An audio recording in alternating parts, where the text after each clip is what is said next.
Amém? Eu não vou apresentá-la porque ela mesma se apresenta. Vamos só colocar as mãos para cá e orar por ela? Pai, nessa hora nós queremos apresentar a vida da tua filha em tuas mãos. Usa a boca da tua filha, ó Deus querido, nesta manhã. Ministra o nosso coração. Sabemos, ó Deus, que tu tens muito para fazer em nós. Estamos aqui para receber aquilo que o Senhor tem para nós. Que ela seja tão somente usada, traz tranquilidade, calma, e que ela se sinta, ó Deus, neste momento, Pai, sustentada por Ti. Quero abençoá-la em nome de Jesus. Amém.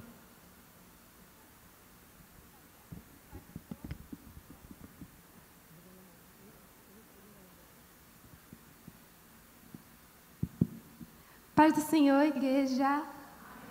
É um prazer, uma honra estar aqui, uma grande responsabilidade. Eu queria agradecer aos meus pastores por terem me confiado o papel de estar falando aqui no meio de tanta gente. E, para começar, eu quero contar uma coisa que aconteceu comigo essa manhã. Meu nome é Adriane Lima, para quem não me conhece, eu tenho 16 anos, e eu estou aqui no ministério desde o primeiro dia, o dia dos cartazes. E hoje de manhã, enquanto eu estava vindo para cá, eu me senti um pouco nervosa. Eu pensei, poxa, eu vou pregar no meio de uma igreja tão grande assim, gente assistindo aqui, gente assistindo em casa. E eu comecei a ficar com medo, no carro vindo para cá. E aí eu senti Jesus falando no meu coração uma coisa que me marcou muito. E desde então eu estou em paz de estar falando aqui com vocês. Eu sou uma pessoa tímida, e eu prefiro sempre estar no secreto. Eu gosto de orar no secreto, eu gosto de cantar para Deus no meu secreto. E estar aqui no meio de tanta gente é sair da minha zona de conforto. E Jesus sabe disso. Eu já falei isso com ele. E enquanto eu estava nervosa, ele falou comigo: filha, me enxergue naquelas pessoas. Você não se sente só, você não se sente com medo quando você está sozinha comigo. E eu estou nelas. Então eu quero dizer para você que está aqui hoje que eu vejo Deus em você. Eu quero dizer para você que você é imagem e semelhança do Deus vivo. E é sobre Ele que nós vamos falar. É sobre Ele, tudo que vamos fazer aqui. Eu vou ler um versículo, você não precisa abrir por enquanto, que está lá em Salmos 96, versículo 9. Adore o Senhor no esplendor da sua santidade. Tremam diante dEle todos os habitantes da terra. Nós sabemos que Deus é santo. E o tema do nosso culto é santidade. E Deus é santo. Deus é absolutamente santo. A santidade dele está em sua essência. Ele nunca errou, nunca falhou. Ele não erra, ele é puro, isento, separado de todo e qualquer pecado. O pecado sequer pode entrar na presença dele, porque ele é santo. Tem uma frase do pregador Paul Washer que eu acho que resume bem a santidade de Deus. Eu vou ler para vocês. A santidade de Deus transcende qualquer ideia que temos de santidade e transcende qualquer aspecto de santidade que alguém possa refletir. Lá no livro de 1 Samuel, Ana vai orar e ela diz: não há santo como o Senhor. Então, se vamos falar de santidade aqui, então que falemos da santidade de Deus, porque Ele é o santo Deus de Israel. Ele é santo. No hebraico, quando a gente vai ler os textos bíblicos, a gente percebe que quando a gente quer enfatizar um termo, a gente repete ele. Aqui no português, a gente pode falar que é muito alguma coisa. Alguém é muito belo, alguém é muito grande, alguém é muito alguma coisa. No hebraico, não tem como falar isso. Então, eles repetem. Se eu vou falar que alguém é muito bonito, eu vou falar é bonito, bonito. Se alguém é muito bom, é bom, bom. Mas sempre que, no hebraico, o texto está falando sobre as características de Deus, nenhum termo, além de santo, é repetido. A gente tem textos bíblicos que falam que Deus é amor, mas Ele é amor, não amor, amor. Deus é bom, mas não é bom, bom. Mas sempre que fala da santidade de Deus, Deus é santo, santo, santo. Então nós vamos passar a eternidade com Ele, dizendo: Ele é santo, Tu és santo, digno é o Senhor, santo, santo, santo. Então, se a santidade de Deus não fosse importante, eu acho que a Bíblia não daria tanta ênfase nisso. Então, é por isso que nós vamos falar de santidade. O único problema disso é que, às vezes, a gente torna a santidade de Deus extremamente comum. A gente esquece quem Deus de fato é. A gente pega só o Deus de amor e faz do Deus de amor o nosso Deus. A gente pega só o Deus que julga e faz desse Deus nosso Deus. Mas a gente esquece do Deus real. O Deus que é maior que a terra, que é maior que nós, que é maior que todo o universo. Vamos nos lembrar de quem é o santo Deus. A gente não pode escolher partezinhas de Deus e fazer dessas partezinhas o nosso Deus. Nós temos que adorar a Deus na plenitude do seu ser, na plenitude de quem Ele é. Deus é santo, Deus é grande, Deus é poderoso. Isaías capítulo 6, não precisa abrir ainda. Isaías vai ter uma visão de Deus. E ele diz: ai de mim, estou perdido, porque sou homem de lábios impuros. Habito no meio de um povo de impuros lábios, e os meus olhos viram o Rei, o Senhor dos Exércitos. Então, um dos serafins voou para mim, trazendo na mão uma brasa viva, que tirara do altar com tenaz. Com a brasa tocou a minha boca e disse: eis que ela tocou os teus lábios, a tua iniquidade foi tirada e perdoada o teu pecado. E muitas vezes a gente vem para o culto e fala: tomara que o pastor hoje fale uma palavra que me faça chorar. Tomara que o pastor hoje fale uma palavra que faça o povo girar no manto. Tomara que aconteça uma grande coisa. E a gente esquece que quando entramos na presença de Deus, o que deveríamos fazer é tremer diante da sua santidade. É falar: ai de mim, eu sou impuro. Ai de mim, eu sou pecador. Ai de mim, eu não mereço. Eu não mereço estar na presença de Deus. A gente deve tremer diante da santidade de Deus, porque a santidade dele exige que ele julgue o nosso pecado. O nosso pecado é como uma afronta à santidade dele. Como é que nós vamos servir um Deus santo sendo impuros? Como é que nós vamos servir um Deus puro se nós somos cheios de pecado? É por isso que nós precisamos passar pelo processo de santificação. Agora eu quero pedir para que você abra sua Bíblia em Efésios, capítulo 5, e vai falar justamente sobre isso, sobre a nossa santidade, perante a santidade de Deus. Amém? Vou ler. Portanto, sejam imitadores de Deus, como filhos amados, e vivam em amor, como também Cristo nos amou, e se entregou por nós, como oferta de sacrifício de aroma agradável a Deus. Entre vocês não deve haver sequer menção de imoralidade sexual, nem de qualquer espécie de impureza, nem de cobiça, pois estas coisas não são próprias para os santos. Não haja obscenidade, nem conversas tolas, nem gracejos imorais, que são inconvenientes, mas, ao invés disso, ação de graças. Porque vocês podem estar certos disto: nenhum imoral, nem impuro, nem ganancioso, que é idólatra, tem herança no reino de Cristo e de Deus.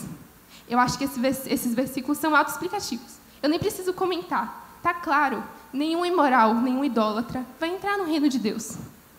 Bora continuar. O versículo 6 vai dizer: ninguém os engane com palavras tolas, pois é por causa dessas coisas que a ira de Deus vem sobre os que vivem na desobediência. Eu vou parar nesse versículo aqui rapidinho para comentar algo. Às vezes, a gente está vivendo uma geração que tem muito acesso à internet, então a gente pode ouvir pregações de pastores ao redor do mundo inteiro. E existem muitos pastores no nosso meio que são como lobos, que dizem: não, está tudo bem, você não precisa se santificar. Ah, tudo bem que você está preso nesse pecado, Deus te ama do mesmo jeito. É verdade, Deus te ama do mesmo jeito. Deus nos ama acima dos nossos pecados, mas isso não pode fazer com que nós permaneçamos nele. Nós temos que lutar contra o pecado, porque o nosso Deus é um Deus santo e o pecado não entra na presença dele. Versículo 7. Portanto, não participem com eles dessas coisas, porque outrora vocês eram trevas, mas agora são luz no Senhor.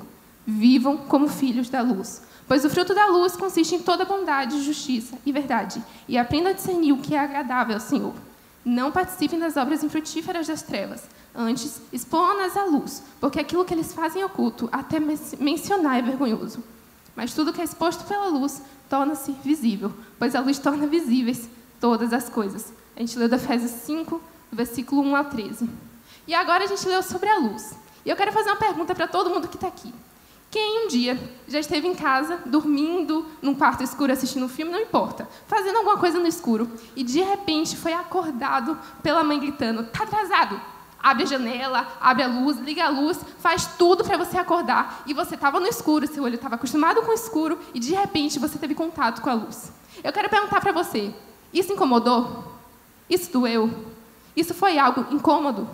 Porque já aconteceu comigo e é muito incômodo. É muito chato quando a gente está na escuridão e, de repente, alguém abre a janela ou alguém liga a luz. Porque os nossos olhos estavam acostumados com a escuridão. Os nossos olhos estavam acostumados com a escuridão e não conseguíamos distinguir as coisas. A gente não conseguia saber o que era cada coisa, porque a gente estava no escuro. E no escuro nós não enxergamos. Na luz, tudo é exposto. Não é possível esconder alguma coisa na luz. Porque onde a luz chega, há verdade. Aonde a luz chega, a gente consegue distinguir as coisas que vemos. E é muito interessante isso, Porque a partir do momento que algo é iluminado, a gente consegue perceber, entender, identificar o que é aquilo. Na física, quando a gente vai estudar na escola, a gente aprende que a escuridão é a ausência de luz, o preto é a ausência de cor. E não existe uma definição clara, sabe, sobre isso. Porque é simplesmente a ausência de cor. Então, quando a gente fala da escuridão, que depois vira algo iluminado, a gente está falando como Paulo falou lá em 1 Coríntios 13, versículo 12. Não precisa abrir também. Agora, pois, vemos apenas um reflexo obscuro, como em espelho. Mas então veremos face a face. Agora eu conheço em parte. Então conhecerei plenamente, da mesma forma como sou plenamente conhecido. A mesma luz que nos ilumina e que mostra os nossos pecados, mostra os nossos defeitos, é a luz que mostra a glória de Deus. Eu não entendi esse versículo a primeira vez que eu li.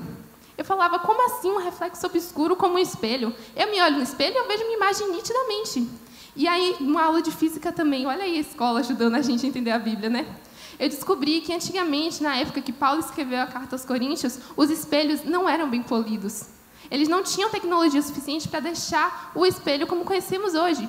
Então, a imagem do espelho era distorcida, a imagem do espelho era escura, a imagem do espelho não é como é a nossa. Então, é por isso que Paulo fala aqui que agora, pois, vemos apenas um reflexo obscuro. Porque naquela época, ele estava comparando o quanto que ele conhecia de Deus com o quanto que ele poderia conhecer.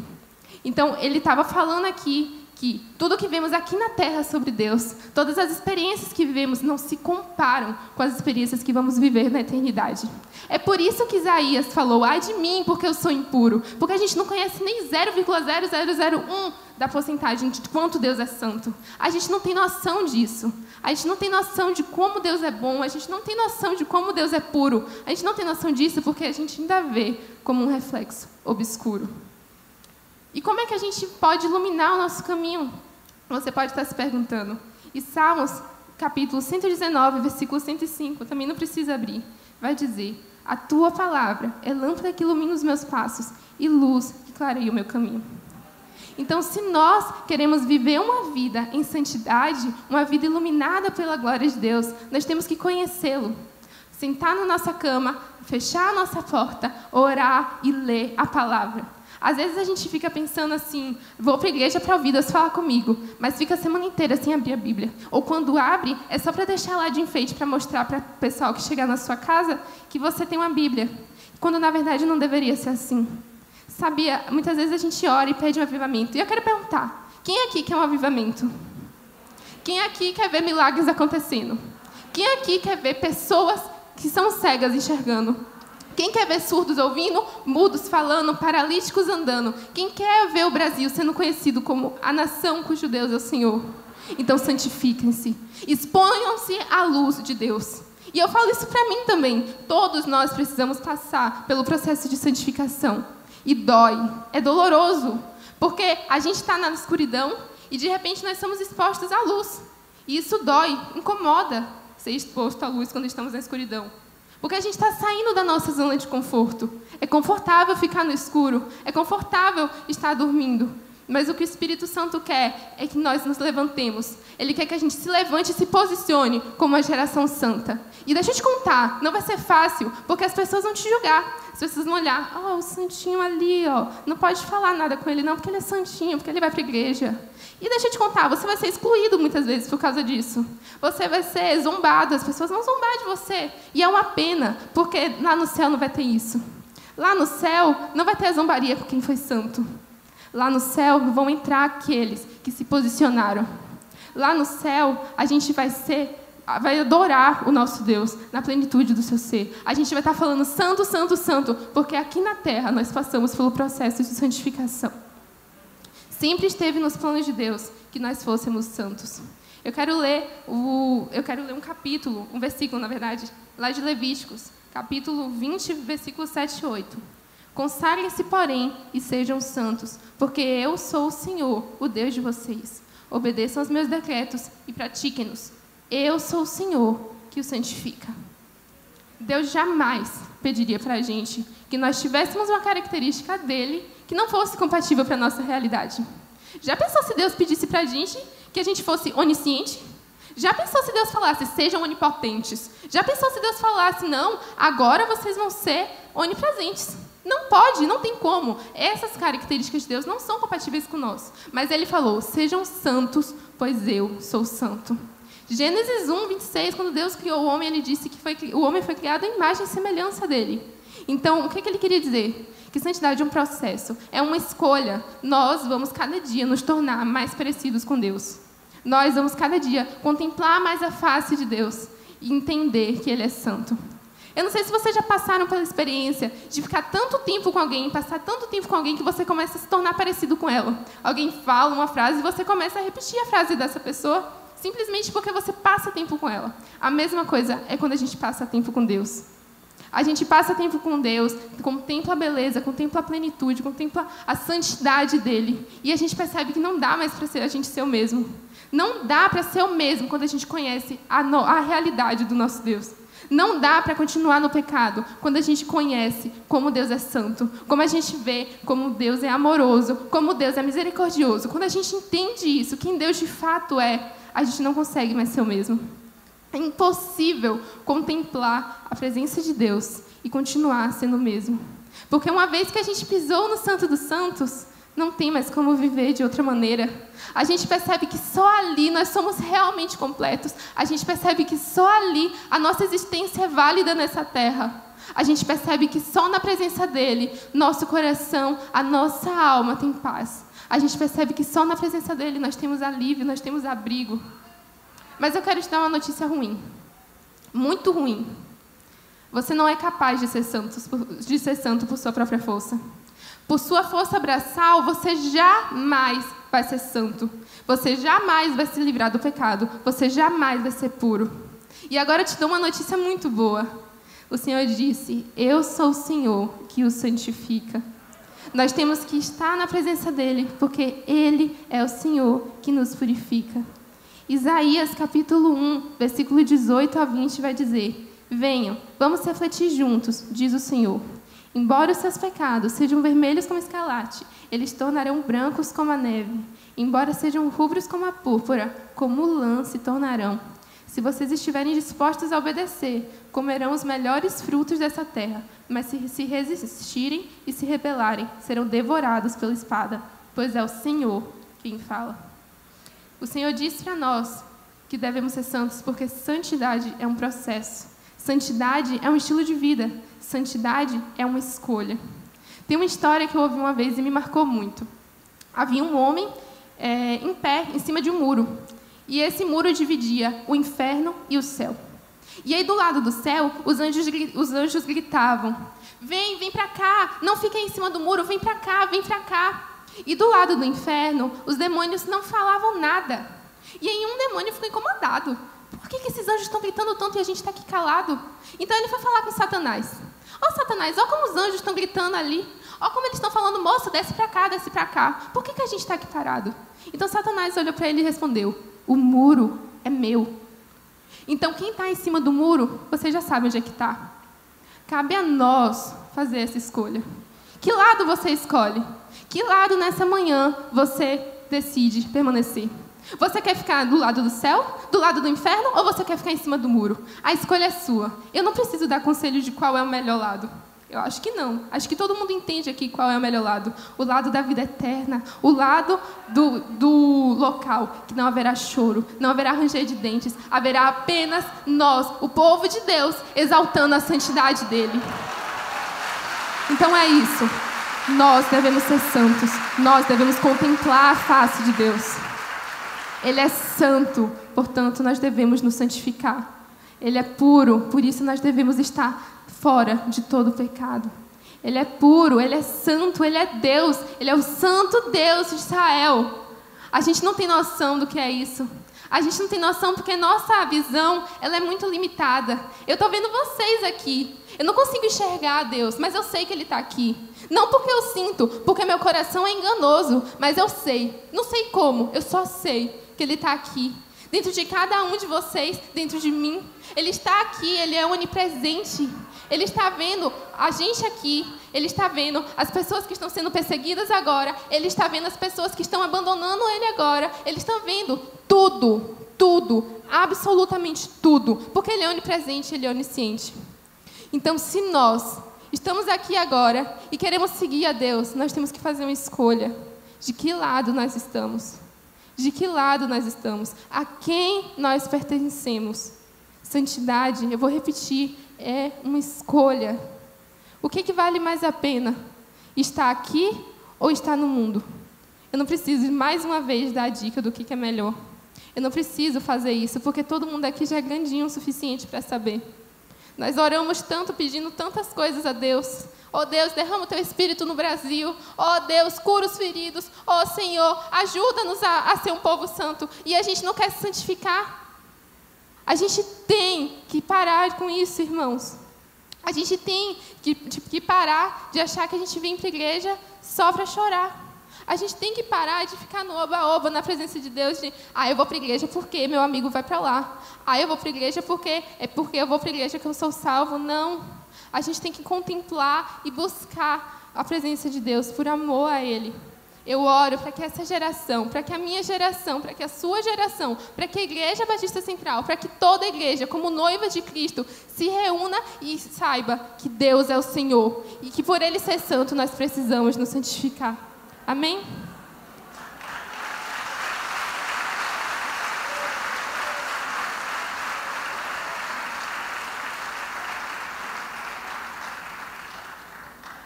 Muito obrigada. Foi um prazer falar com vocês aqui. A gente não tem apelo agora. A gente não tem... as perguntas que eu fiz, eu não pedi para ninguém levantar a mão. Porque eu quero que todo mundo aqui saia daqui e não apenas fique com essa reflexão enquanto estamos aqui na igreja. Eu quero que vocês saiam, eu quero que eu saia daqui. E durante a minha semana, durante o resto da minha vida, eu reflita de que lado eu estou, de que lado nós estamos, a quem nós pertencemos. Eu vou repetir mais uma vez e depois eu vou embora. Santidade é um processo. Santidade é uma escolha. De que lado você está?